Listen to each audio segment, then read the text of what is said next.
본 방송에서 제공하는 투자 정보는 투자 판단에 대한 조언입니다. 방송에서 제공하는 주식의 가치, 가격 상승 및 가격 하락에 대해서는 방송사에서 보장하지 않습니다. 헤드라인 뉴스입니다. 뉴욕 증시에서 주요 지수는 미국의 중국 추가 관세 부과에 대한 우려로 하락 마감했습니다. 뉴욕 증권거래소에서 다우존스 지수는 전장보다 0.35% 하락한 26,062.12의 거래를 마쳤고 S&P 500 지수는 0.56% 내린 2,888.80에 기술주 중심의 나스닥 지수는 1.43% 하락한 7,895.79의 장을 마감했습니다.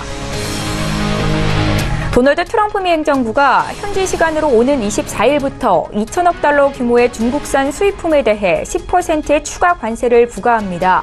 로이터 블룸버그 통신에 따르면 미국 무역대표부는 중국산 제품 2천억 달러어치에 대해 관세를 부과한다고 17일 밝혔습니다. 미국은 이후 이들 제품에 대한 관세율을 연말 또는 내년 초부터 25%로 올릴 예정입니다. 크리스틴 라가르드 국제통화기금 총재가 무역 갈등 등으로 세계 경제의 먹구름이 짙어졌다고 우려했습니다. 17일 월스트리트저널에 따르면 라가르드 총재는 영국 런던에서 열린 컨퍼런스 연설에서 무역 긴장이 고조되고 일부 선진국의 성장이 정점을 찍으면서 세계 경제의 성장 전망이 훼손됐다고 말했습니다. 월스트리트저널은 라가르드 총재의 발언은 IMF가 10월에 발표할 경제 전망에서 세계 경제의 성장률을 하향 조정할 것이라는 점을 시사한다고 평가했습니다. 문재인 대통령과 김정은 북한 국무위원장이 오늘 평양에서 세 번째 남북 정상회담을 합니다. 두 정상은 남북관계 개선 방안과 비핵화 협상 문제를 집중적으로 논의할 계획입니다. 문재인 대통령은 이날 오전 8시 40분 서해 직항로를 통해 평양으로 이동합니다. 오전 10시에 평양 순안공항에 도착하면 북측이 주최하는 공식 환영 행사가 열립니다. 이 자리에는 김 위원장이 직접 나와 문 대통령을 영접할 가능성이 큽니다. 오찬을 마치고서 오후에는 문 대통령의 2박 3일 평양 체류 기간 김 위원장과의 첫 정상회담이 열립니다. 시청자 여러분 안녕하십니까. 출발 증시와이드 1부 시작합니다. 최현정입니다. 우리 시각으로 오늘 새벽에 마감한 미국 뉴욕 증시는 하락세가 짙었습니다. 이 장 초반부터 미국의 관세 부과가 임박했다라는 소식이 전해지면서 투자 심리가 위축이 됐는데요. 애플과 아마존 등 특히 기술주가 약세를 보인 점이 지수 하락을 이끌었고 나스닥은 1% 이상 크게 좀 밀렸습니다. 자, 장 마감 이후로 전해진 소식에 의하면 미국 행정부는 현지 시간으로 오는 24일부터 2천억 달러 규모의 중국산 수입품에 대해서 10% 추가 관세를 부과하기로 했는데요. 국내장이 어떻게 반영이 될지는 잠시 후 9시 열리는 시장 상황 보고 또 말씀드리는 시간 갖겠습니다. 어제 국내 증시 양지수는 모두 하락이었죠. 악재성 재료에 노출된 삼성전자의 주가가 1.5%나 밀리면서 코스피는 0.6% 하락했는데 그래도 아슬아슬하게 2,300선은 지켜내는 모습이 나타났고 코스닥은 5거래일 만에 약세 전환이 되면서 0.7% 밀렸습니다. 제3차 남북 정상회담을 앞두고 어제 일부 대북 관련주가 강세를 보였는데요. 오늘 축중 일부 시간에는 남북 정상회담 특집으로 한반도 경제 또 증시에 미칠 영향에 대해서 자세히 분석해보는 시간 갖겠습니다. 자, 오늘 9월 18일 화요일이고요. 출중 일부 시간 지금 본격적으로 시작합니다.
예, 문재인 정부의 세 번째 남북 정상회담이 오늘부터 2박 3일간의 일정으로 평양에서 열립니다. 이번 회담은 지난 4.27 판문점 선언에서 약속을 했었던 이 올가을 문재인 대통령의 평양 방문을 이행한다라는 데 의미가 있습니다. 자, 이번 회담을 통해서 남북 관계 개선, 발전은 물론이고 또 한반도 비핵화를 위한 더 큰 결실을 이뤄낼 수 있을지 세 개의 이목이 집중되고 있는데요. 오늘 첫 순서 남북 정상회담 특집으로 한반도 경제 전망에 대해서 전문가와 함께 이야기 나눠봅니다. 자, 오늘 김대호 경제학 박사 모셨습니다. 어서 오십시오. 예. 반갑습니다. 잠시 후 제3차 남북 정상회담 일정이 시작이 됩니다. 이번 회담은 양 정상의 세 번째 만남인 만큼 형식적인 절차 없이 첫날부터 곧바로 회담이 시작이 될 것으로 알려지고 있는데요. 박사님, 이번 회담의 의의를 먼저 어디에 두고 계신지 좀 알려주십시오. 예, 지금으로부터 18년 전 2000년도 6월 달에 김대중 대통령이 우리 역사상 처음으로 평양으로 가서 순환공항에서 김정일 위원장과 만나서 남북 정상 외교를 시작했습니다. 그로 인해서 이후로 많은 우여곡절이 있었습니다만 이후에 또 교착이 됐죠. 이번 정상회담의 가장 큰 의의는 2000년도부터 이 교착되었던 18년 동안 교착됐던 이 남북의 공식 관계를 다시 한번 열 수 있다라는 그런 기대. 그 다음에 이제 또 하나는 현재 북미 정상회담, 북미 관계가 북한 핵 문제와 종전선언 문제로 지금 마비되어 있어요. 이것을 이번 이 문재인 대통령과 김정은의 제3차 남북 정상회담을 통해서 돌파구를 마련할 수 있지 않을까. 또 그렇게 되면 세 번째로는 남북 간의 경제 협력이 본격적으로 추진될 수 있지 않을까. 특히 북한은 지난번에 그 김정은 위원장이 핵 경제 병진 노선을 철폐하고 이제 경제에만 올인하겠다고 한 상태입니다. 예. 또 우리는 이 문재인 대통령은 한반도 신경제 지도라는 것을 만들어서 이미 김정은 위원장에게 주고 놓고 있는 이런 상태예요. 그래서 이번 협상이 잘 되기에 따라서는 이 남북 간의 경제 협력 또 더 나아가서는 한반도 경제에도 새로운 돌풍과 변화의 바람이 올 수 있지도 않을까라는 그런 기대를 갖는 그런 제3차 남북 정상회담이라고 할 수 있을 것 같습니다. 예, 문재인 대통령과 김정은 북한 국무위원장은 오늘 정상회담을 시작으로 또 내일까지 확대 정상회담을 가진 뒤에 공동 합의문을 발표할 것으로 알려지고 있습니다. 중점적으로 논의하게 될 핵심 의제는 어떤 것들일까요? 예, 크게 의제는 세 가지로 축약을 할 수가 있습니다. 예. 현재 가장 가시적인 효과, 이번에 남북 정상 3차 남북 정상회담을 통해서 합의, 타결이 가장 가능한 대목으로서는 남북 군사 충돌 가능성을 해소하는 문제입니다. 지금 그 155마일 DMZ, 그걸 비무장지대라고 그러죠. 비무장지대 2km 안에는 군사력이 들어가지 못하게 되어 있는데 실제로 지금 GP란 이름으로 군대가 주둔하고 있습니다. 이것을 2km 바깥으로 빼는 거 또는 그 비행금지 구역이 군사 분계선을 기준으로 10km씩 설정이 되는데 이것을 20km씩 더 늘려서 우발적인 군사 충돌 가능성을 막자 하는 이것은 지금 실무적인 단계에서도 많이 합의가 돼 있는 사안이에요. 그리고 또 하나 군사 충돌을 막자는 데에서는 NLL에서 우리 서해 북방 한계선 여기에 평화지대를 설정하는 문제 이것이 첫 번째 이제 군사 충돌을 막자는 의제로서 들어가 있고요. 두 번째는 비핵화입니다. 세계가 주목하고 있는 대목인데요. 북한이 비핵화를 하겠다라고 말만 했지만은 북한의 비핵화가 가시적으로 입증된 바는 없어요.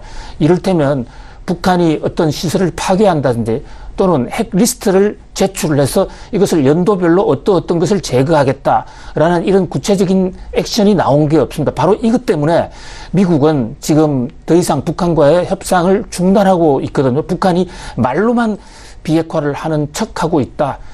그에 반해서 또 북한은 미국이 종전 협상을 선언을 해주지 않는다. 북한이 핵을 비핵화를 하겠다고 약속했으면 해야 되는 것이 아니라 그 상응한 조처가 없다. 이래서 교착 상태가 있는데 여기에 대해서 문재인 대통령이 한반도 문제의 세계적인 중재자로서 양쪽 다 만족시킬 수 있는 이런 카드를 빼들고 올 것인지, 이것이 지금 세계가 주목하고 있는 두 번째 의제고요. 예. 세 번째는 이 남북 경제 협력입니다. 지금 특히 북한에서는 경제 협력에 대해서 기대하는 바가 상당히 큰데요.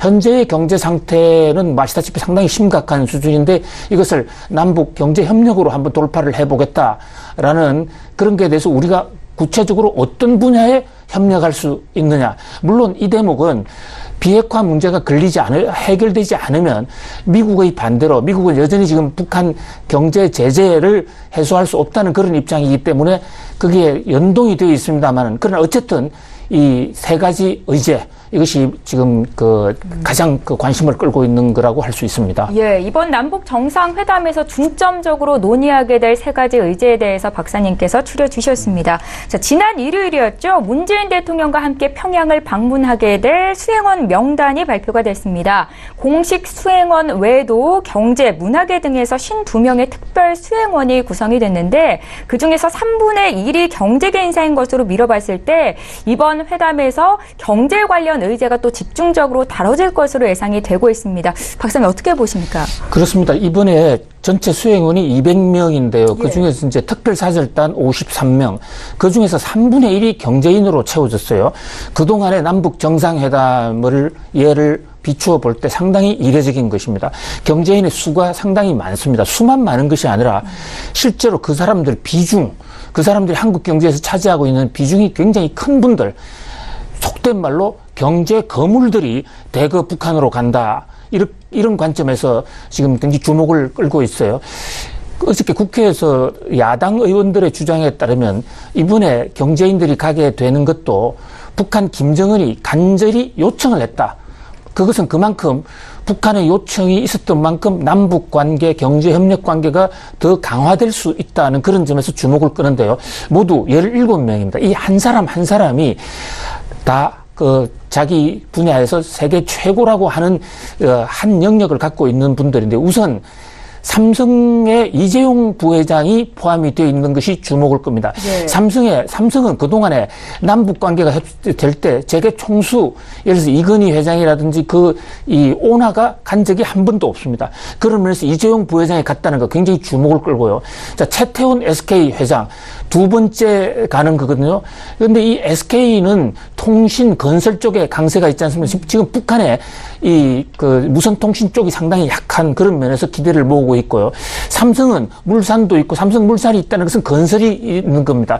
그 다음에 또 전자가 있고, 그 다음에 구광모 회장은 아시다시피 지금 아버지 구 본무회장이 서거한 지, 지금 사망한 지 얼마 되지 않아서 재계 총수로 등극한 지가 70여일밖에 안 되는데 그 첫 외국 행선지가 북한이 된 그런 모습이에요. 그래서 구광모 회장으로서는 LG의 미래 먹거리하고도 관련 있는 사업을 북한에서 해볼 수 있는 그런 기대를 낳고 있고요. 김용환 현대자동차 부회장은 현재 정의선 앞으로 지금 경영 선계자죠.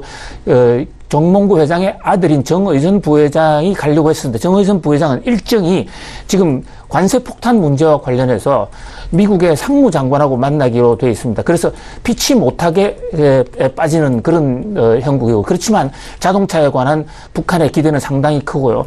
또 현정은 현대그룹 회장, 아시다시피 북한과의 경제 교류는 현대그룹에서 다 해왔어요. 현대자동차하고 별개로 떨어져 있는 현대그룹입니다. 돌아가신 정주영 회장이 소떼를 몰고 북한을 가면서 남북관계 물꼬가 트이지 않았습니까?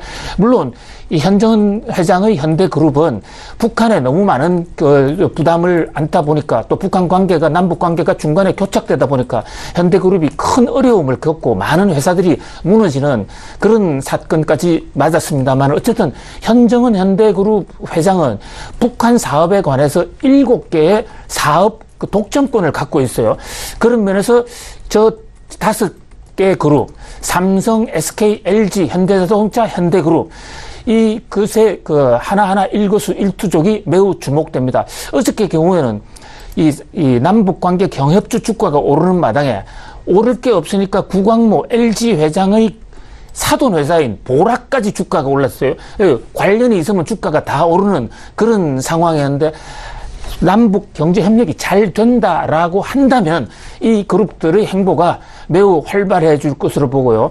그뿐만이 아닙니다. 지금 산업은행이라든지 한국전력, 포스코, 그다음에 대한상공회의소, 경총, 그다음에 개성공단 기업협회 회장 이런 분들도 같이 개성공단이 지금 3년째 교착 상태인데 이번에 얘기가 잘 된다면 다시 구체적으로 이 개성에서 남북 간의 협력이 시작될 수도 있는 그런 어떤 기대를 보고 있어요.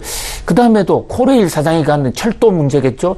또 이재용 소키 대표라든지 또는 장병규 산업혁명위원회 위원장이 갔다는 것은 벤처 산업과 제4차 산업에서도 협력의 가능성이 있다. 이렇게 볼 수가 있습니다. 예. 17명 하나하나에 거는 기대가 참으로 큽니다. 예. 자, 이례적으로 삼성, LG, SK, 현대차 등 이 4대 그룹 대표가 모두 특별수행단 명단에 이름을 올렸습니다. 각 그룹별로 어떤 현안을 논의할 수 있을지 박사님과 함께 짚어드렸습니다.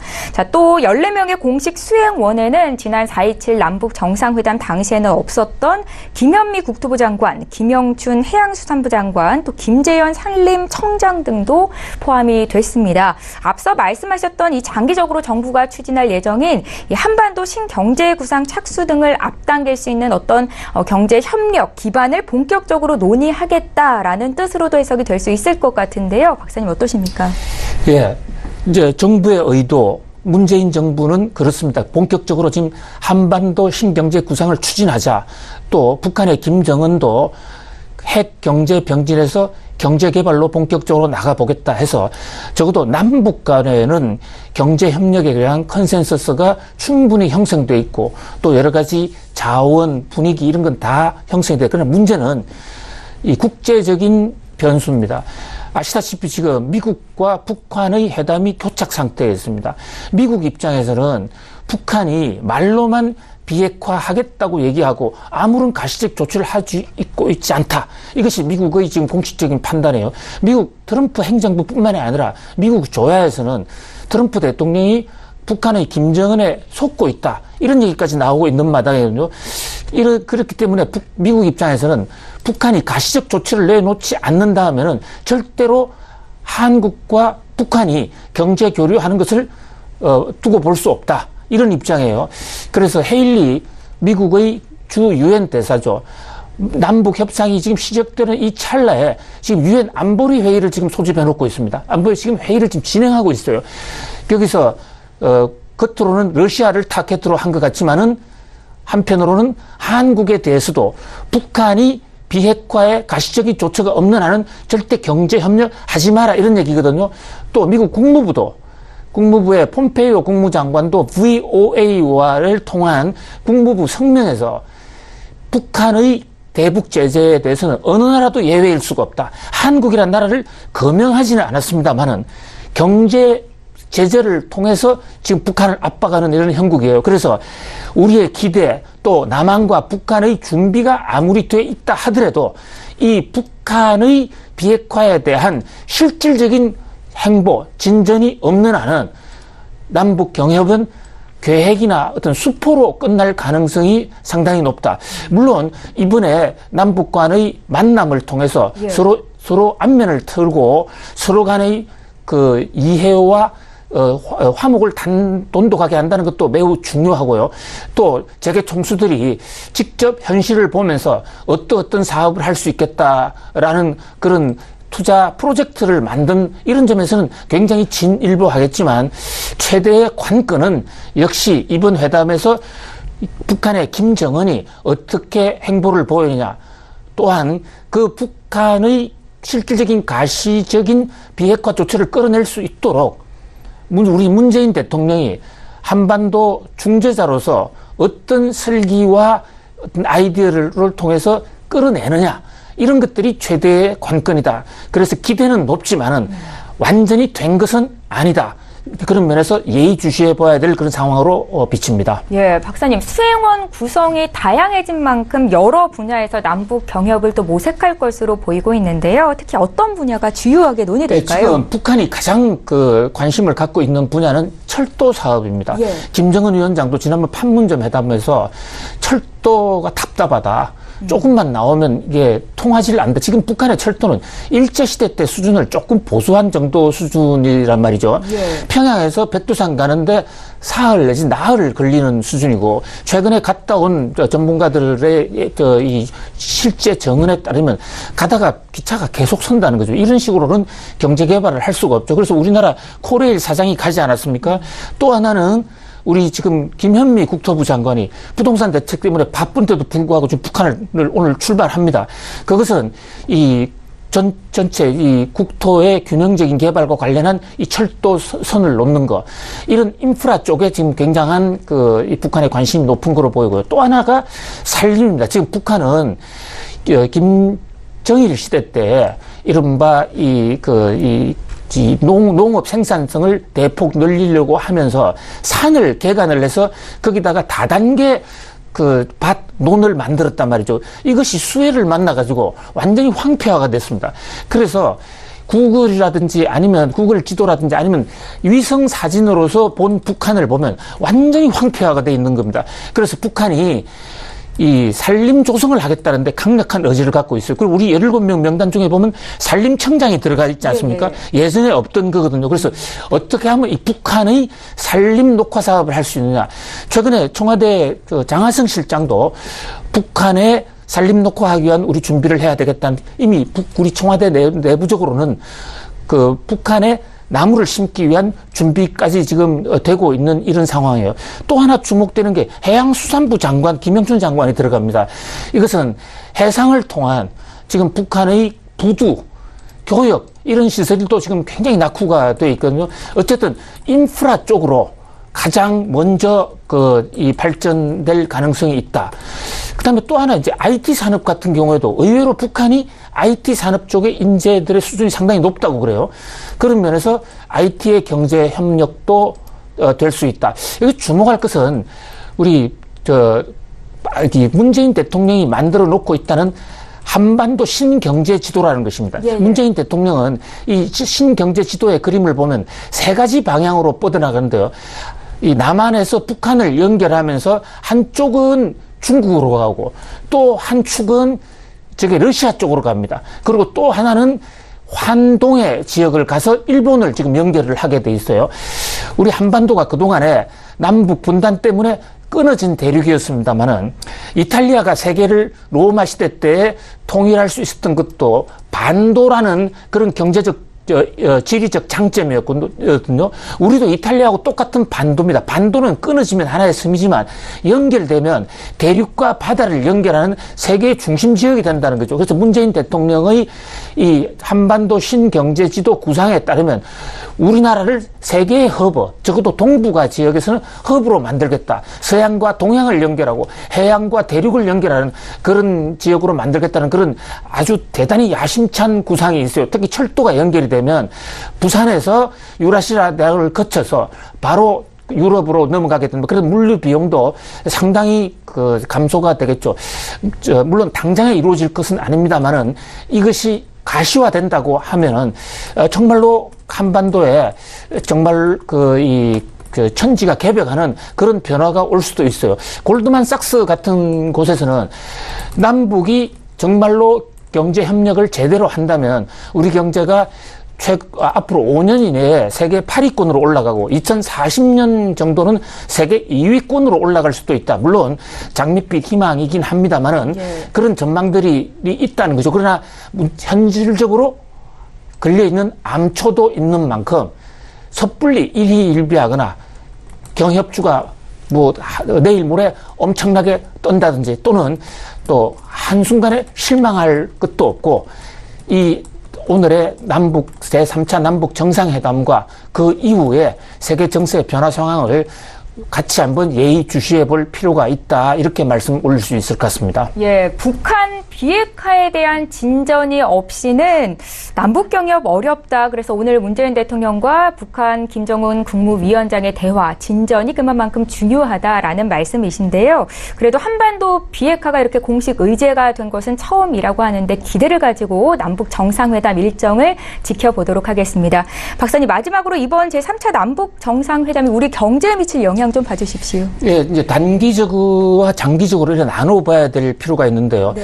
독일이 이 통일을 했을 때에도 주는 시사점이 있습니다. 단기적으로 이 통일 가능성이 생겼을 때 우리의 1인당 GDP 같은 건 좀 떨어질 수가 있어요. 그러나 한반도는 독일과 다르게 이 분단과 서로 긴장 대치 국면 속에서 모든 것이 단절되어 왔단 말이죠. 적어도 그런 단절을 해소한다는 것만으로도 또 인프라가 연결되고 이른바 물류 비용의 축소라든지 자원 조달 비용의 감소, 이런 효과가 적지 않고요. 그 다음에 당장에 북한이 남한한테 해줄 수 있는 것은 크게 많지는 않습니다만은 남북 간 경제 긴장이 완화됐다는 의미에서 우리 주가 같은 경우에도 코리아 리스크라는 게 있지 않습니까? 틈만 나면 세계 정세만 좀 어려워지면 북한의 핵 문제로 인해서 한반도의 주가가 폭락하는, 적어도 이런 사태는 좀 막을 수가 있지 않을 것인가. 그리고 장기적으로 나아가면 우리가 이 대륙과 해양을 연결하는 중심 무대도 될 수 있지 않을까. 그런 면에서 상당히 기대가 큽니다. 그러나 또 한편으로는 지금 당장에 과연 북한이 과연 비핵화를 할 것인가? 북한의 지금 속내를 우리가 알 수도 없는 이런 상황에서 섣불리 남북 경협을 잘못했다가는 또 경협에 되어준 많은 투자금이 떼일 수도 있고, 바로 현대그룹 같은 데는 남북 경협을 하다가 18년 전에 큰 위기를 맞지 않았습니까? 현대그룹의 위기는 현대만의 위기로 온 것이 아니라 외환은행의 도산으로까지 넘어와서 예. 결국 KB 외환은행이 지금 합병이 된 상황이죠.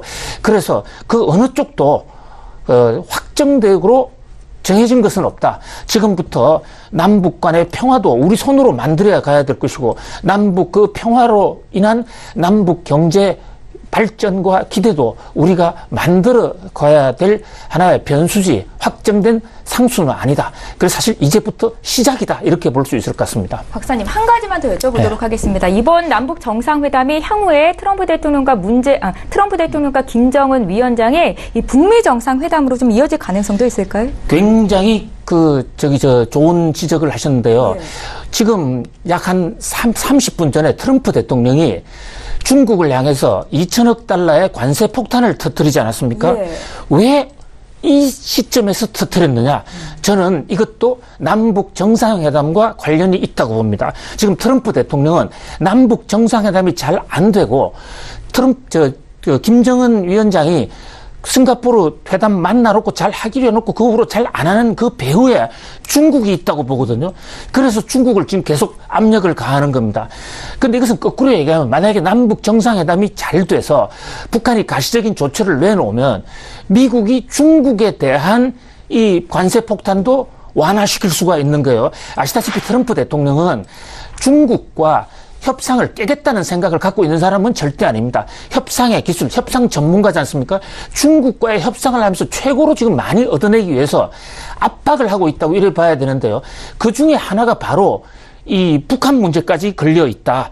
그런 면에서 남북 간의 이 3차 정상회담이 잘 되면 남북만 잘 되는 게 아니라 북미 간도 잘 되고, 또 미국과 중국 간의 미중 관계도 해결이 될 수 있다. 그래야 이게 잘 안 되면 중국의 관세 폭탄, 이 미중 무역 전쟁은 더 악화될 수도 있고 북미 관계도 더 잘 안 될 수 있다.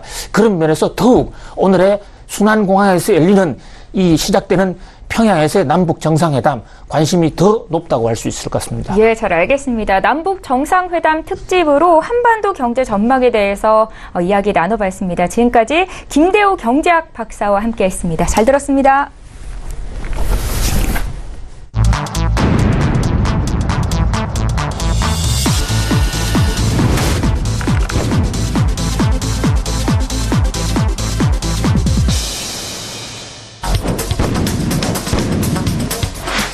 예, 출발 증시와이드 오늘은 제3차 남북 정상회담 특집으로 함께 하고 계십니다. 자, 이번에는요, 국내 증시에 미칠 영향에 대해서 자세히 분석해보는 시간 갖겠습니다. SK증권 영업부 PIB센터의 이재강 이사 연결하겠습니다. 이사님 안녕하세요.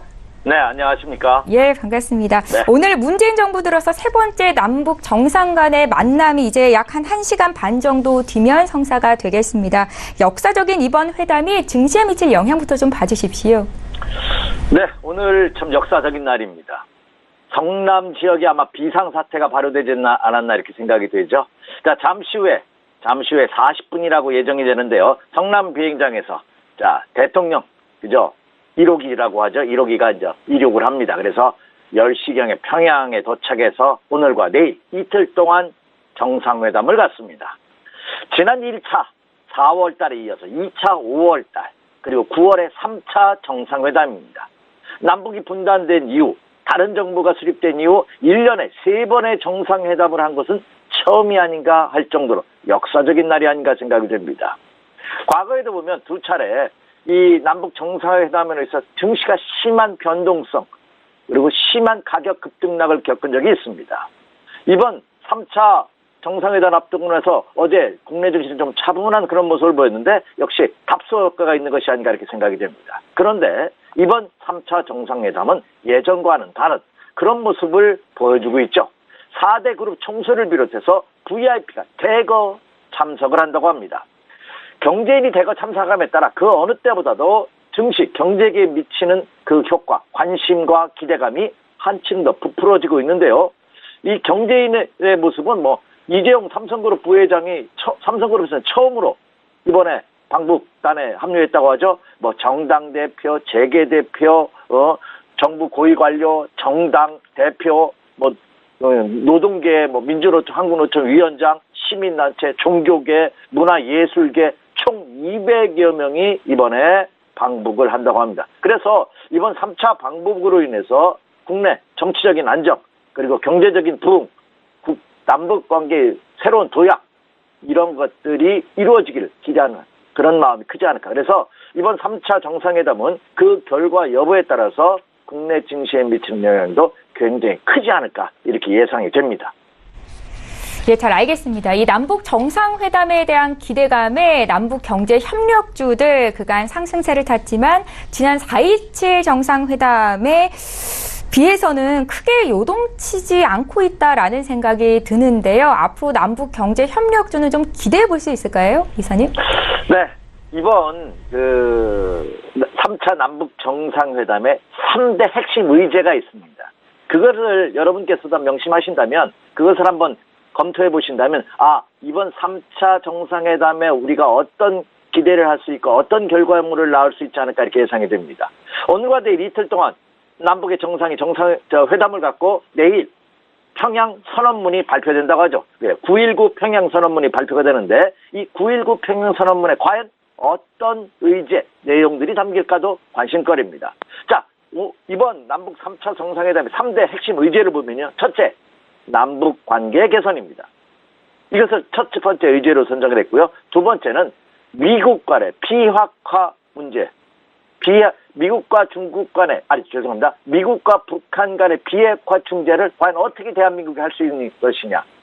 이것이 두 번째 핵심 의제입니다. 비핵화 진행 정도죠. 세 번째는 군사적 긴장 완화가 세 번째 핵심 의제입니다. 그렇다면 이번 3차 정상회담에는 경제적인 측면이 대거 부각된 것이 아니라 어떤 정치적인 안정감, 그리고 미국이 강력하게 추진하고 있는 비핵화 프로그램, 이런 것들로 인한 군사적 긴장 완화, 여기에 포커스가 맞춰져 있다는 거죠. 그래서 이번 3차 정상회담이 긍정적으로 나온다 해요. 국내 기업들이 단기적으로, 급진적으로 기업의 매출과 순이익이 크게 증가될 것이다. 이렇게 보기는 어렵습니다만 이번에 3차 정상회담으로서 어떤 정치적인 안정감은 크게 이어질 가능성이 굉장히 크지 않을까 이렇게 판단이 됩니다. 따라서 그 점을 좀 염두에 두시면서 전략을 세우시는 것이 좋겠고요. 그래서 대응 전략은 이 북핵 문제를 고려해서 증시에서도 어떤 테마별, 특성별, 종목별 그런 급등락이 예상되고 있지 않나 생각이 됩니다. 그래서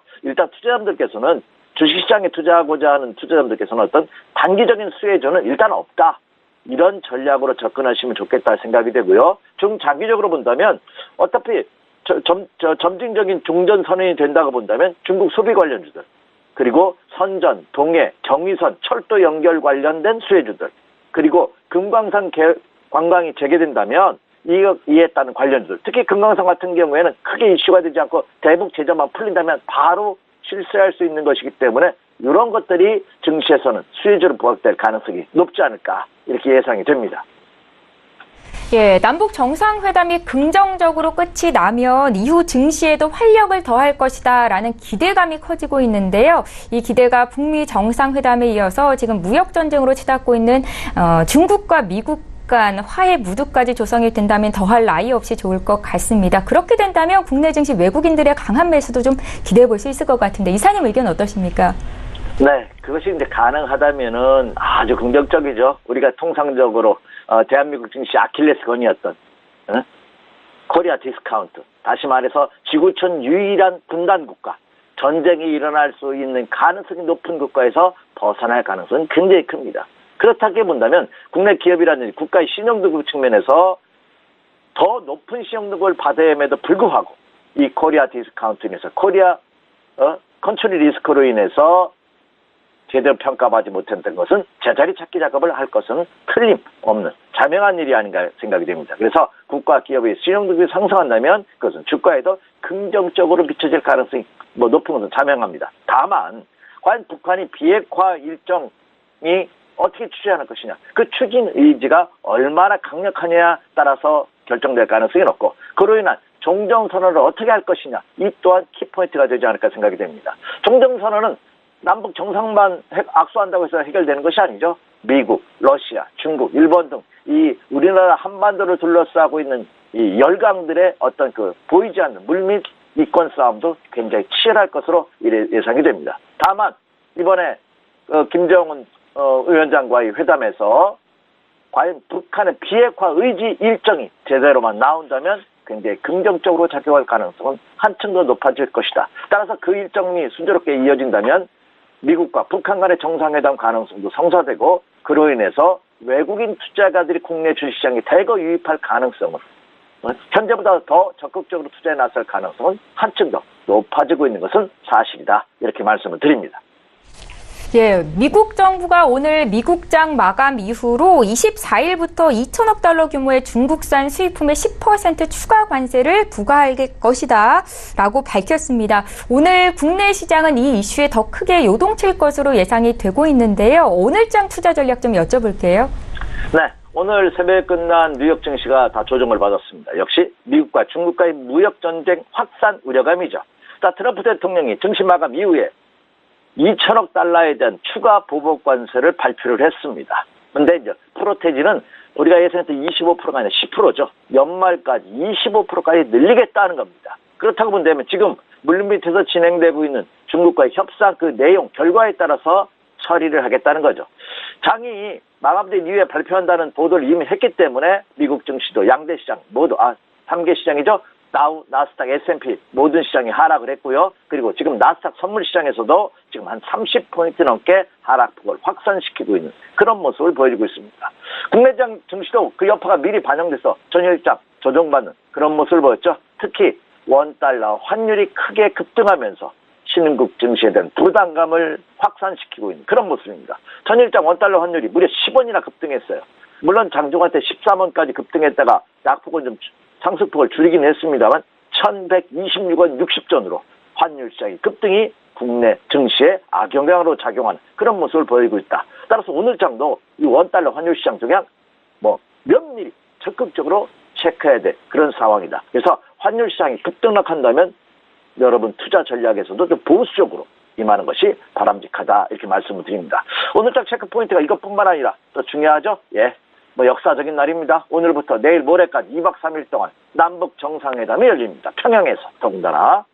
자, 평양에서 열리는데 대통령만 가는 게 아니라 그 수행원, 특별 수행원 그리고 여러 가지 수행을 다 합쳐가지고 와서 한 200명 가량이 가신다고 합니다. 따라서 그 내일 평양 9.19 발표, 평양선언문 발표 내용이 어떨 것인지 한번 계속해서 체크해 봐야 되고요.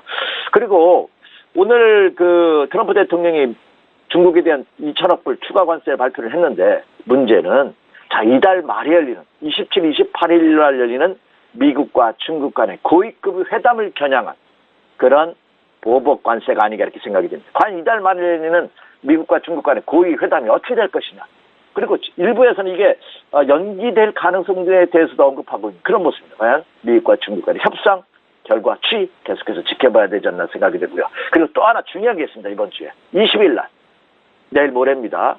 마이크론의 실적이 발표됩니다. 지금 국내뿐만 아니라 해외에서도 이 반도체 업종에 대한 고점 논란이 재현되고 있는데 과연 실질적으로 반도체 관련이 대표 주자할 수 있는 마이크론의 실적이 분기 실적이 어떻게 나오냐 한번 체크해 주시기 바라고요. 자, 그리고 또 이번 주에는 9월 말까지 미국 나프타 카나다와 미국이 나프타 협상을 벌이죠. 과연 카나다의 협상 결과 계속해서 체크해야 될 사항이 아닌가 이렇게 생각이 되고, 그리고 이달 말에 25, 26일 날은 FOMC 회의가 열립니다. 더군다나 다음 주부터 우리나라가 이번 주 중반 이후부터죠. 최대의 명절인 추석 연휴에 들어갑니다.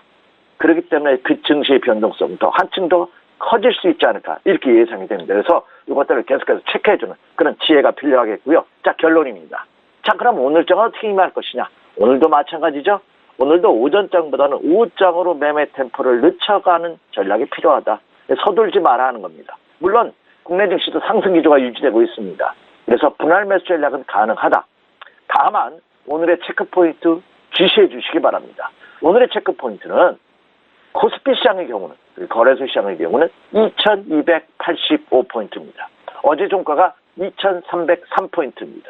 그럼 몇 포인트가? 18포인트 차를 보이고 있습니다. 하락을 하되 18포인트 이상 하락하면 매수하면 안 된다는 얘기입니다. 왜? 굳이 오늘 매수할 필요가 없다는 얘기죠.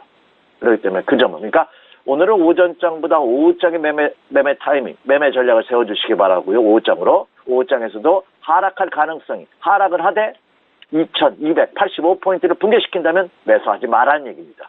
자, 코스닥의 경우는 816포인트입니다. 어제 코스닥 종가가 828포인트입니다. 12포인트 이상 하락하면 안 된다는 거죠. 이것을 한번 주시해 주시기 바라고요. 여전히 거래량이 미흡하죠.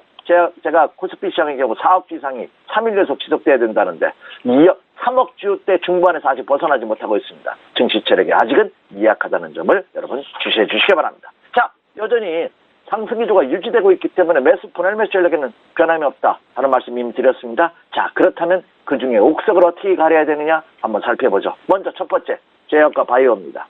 이 장의 주도주면 틀림이 없습니다. 제약과 바이오 관련주들 주시해 주시기 바라고요. 더군다나 삼성 바이오로직스와 셀트리온의 대장주 경쟁이 아주 치열합니다. 이 1등과 2등주 시가총액 3위가 셀트리온이고 4위가 삼성 바이오로직스인데 이게 5조 원 정도밖에 차이가 나지 않습니다. 시총이. 이 1등주와 2등주 간의 치열한 싸움이 오히려 제약과 바이오주 시장에 활력을 불러일으키고 있다는 거죠. 그래서 제약과 바이오가 이 장의 주도지면 틀림없다. 역시 관심이고요. 자, 다음에는 남북 경협 관련해서 건설주들 눈여겨보셔도 좋고요. 그리고 그동안 장기 조정에서 벗어나고 있는 종목이 있습니다. 지주사입니다. 이거 같이 한번 눈여겨보시기 바라고요. 그리고 원자재 관련주들 역시 낙폭화돼서 바닥에 박박히고 있으니까 좀 안전한 거를 원하신다면 원자재 관련주들도 눈여겨보셔도 좋겠다. 그래서 이들 종목을 중심으로 해서 좀 옥석을 가려서 한 번 더 확인하고 매매하는 그런 전략이 오늘장에서도 요구되고 있다. 이렇게 말씀을 드립니다. 이상입니다. 오늘장 구체적인 투자 전략까지 여쭤봤습니다. 지금까지 SK증권 영업부 PIP센터의 이재강 이사와 함께했습니다. 말씀 잘 들었습니다. 네, 감사합니다. 출발 증시와이드 1부 시간 여기서 마칩니다. 잠시 뒤 2부 시간은 어떤 종목을 사야 수익을 낼 수 있을지 종목에 집중해서 탑픽 종목 공개해드리는 시간 가질 건데요. 오늘은 송동현 팀장, 반종민 팀장 이렇게 두 분과 함께할 예정입니다. 잠시 뒤 2부 시간으로 오겠습니다. 고맙습니다.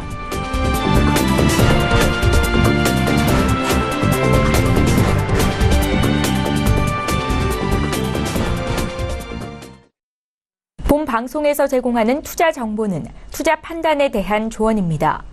방송에서 제공하는 주식의 가치, 가격 상승 및 가격 하락에 대해서는 방송사에서 보장하지 않습니다.